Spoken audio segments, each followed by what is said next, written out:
Okay, so welcome to section 2. Now in this section we'll be dealing with functions. So in this video I'll give you a quick introduction to functions and we'll be looking into everything in detail in the subsequent videos.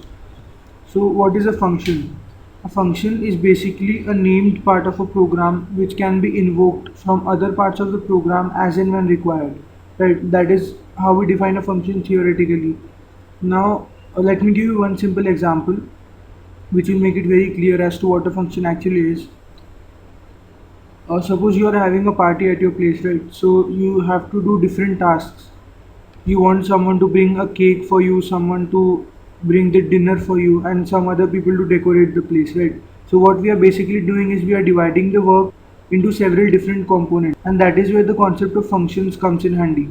What we do is we make a certain block of the program and we assign it a particular task. Again, we make another block and we give it another task. So this particular block becomes one function, this particular block becomes another function, and like that.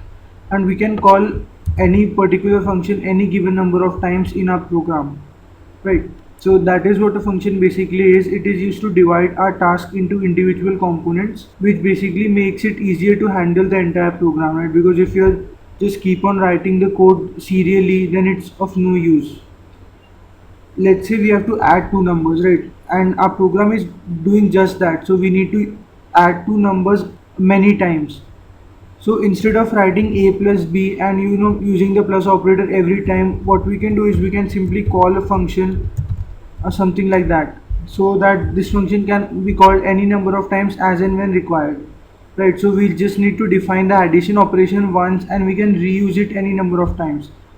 So function basically helps us in reusing the code and dividing the program into logically different tasks. So that is what a function actually is, and from the next tutorial we'll be starting to make our very own functions.